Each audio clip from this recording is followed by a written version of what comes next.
Hello everyone, welcome back to advice brain. अगर आप business करते हैं या करना चाहते हैं तो जीएसटी समझना बहुत जरूरी है।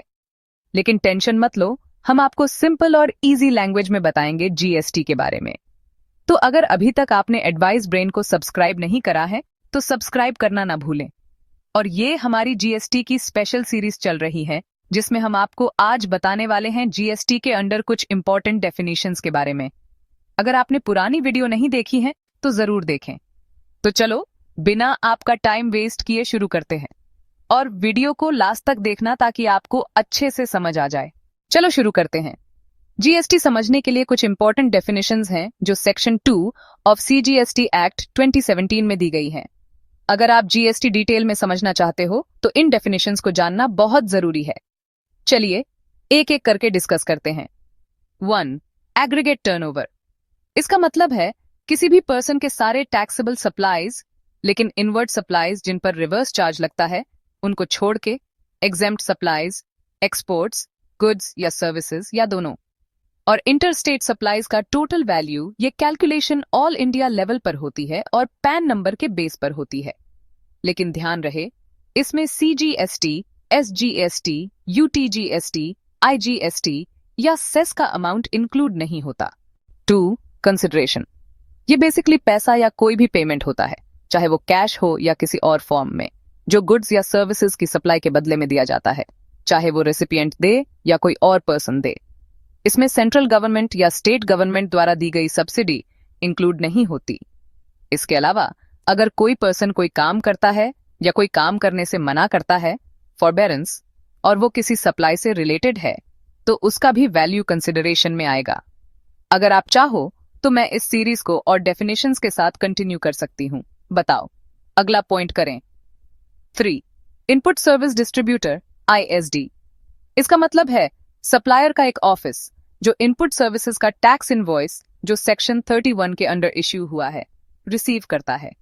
ये ऑफिस एक प्रिस्क्राइब्ड डॉक्यूमेंट इश्यू करता है जिसके थ्रू वो इनपुट सर्विसेज पर दिए गए सीजीएसटी, एसजीएसटी, आईजीएसटी या यूटीजीएसटी का क्रेडिट डिस्ट्रीब्यूट करता है अपने ही पैन वाले सप्लायर्स को, चाहे वो गुड्स या सर्विसेज का सप्लाई करते हो। सिंपल वर्ड्स में, आईएसडी एक बीच का ऑफिस होता है जो सर्विस पर दिया गया टैक्स का क्रेडिट आगे डिस्ट्रीब्यूट करता है अपनी ही कंपनी के अलग अलग यूनिट्स को। 4. Non resident taxable person. इसका मतलब है कोई ऐसा पर्सन जो कभी कभी इंडिया में गुड्स या सर्विसेज का सप्लाई करता है, चाहे वो प्रिंसिपल हो, एजेंट हो या किसी भी रोल में हो, लेकिन उसका इंडिया में कोई फिक्स्ड बिजनेस प्लेस या परमानेंट एड्रेस नहीं होता। शॉर्ट में, ये वो लोग होते हैं जो इंडिया में बिजनेस करते हैं टेम्परेरीली बिना किसी परमानेंट सेटअप के। 5. Electronic commerce operator. इसका मतलब है कोई भी ऐसा पर्सन जो डिजिटल या इलेक्ट्रॉनिक प्लेटफॉर्म को ओन, ऑपरेट या मैनेज करता हो जिसके थ्रू ऑनलाइन शॉपिंग या कॉमर्स होता है। एग्जाम्पल, Amazon, फ्लिपकार्ट, जोमेटो, ये सब इलेक्ट्रॉनिक कॉमर्स ऑपरेटर्स हैं। 6. सर्विसेज। सर्विसेज का मतलब है गुड्स, मनी और सिक्योरिटीज के अलावा सब कुछ, लेकिन इसमें मनी का यूज या उसकी कन्वर्जन भी आती है, जैसे कैश से या किसी और मोड से एक फॉर्म या करेंसी को दूसरे फॉर्म या करेंसी में कन्वर्ट करना। अगर उसके लिए अलग से पैसा लिया जाता हो, दैट इज सेपरेट कंसिडरेशन हो। सिंपल शब्दों में, जो भी काम गुड्स नहीं है लेकिन उसके बदले में पैसा लिया जाता है वो सर्विस कहलाता है। 7. गुड्स। गुड्स का मतलब है हर तरह की मूवेबल, दैट इज हिलने धुलने वाली प्रॉपर्टी, लेकिन इसमें मनी और सिक्योरिटीज इंक्लूड नहीं होती, लेकिन इसमें ये चीजें इंक्लूड होती हैं। Actionable claims. खेत में उगती हुई फसल, घास, और जो चीजें जमीन से जुड़ी होती हैं लेकिन उन्हें सप्लाई से पहले या कॉन्ट्रैक्ट के तहत अलग किया जाता है। तो जो चीज फिजिकली मूव हो सकती है एक्सेप्ट पैसा और सिक्योरिटीज, वो गुड्स के कैटेगरी में आती है। 8.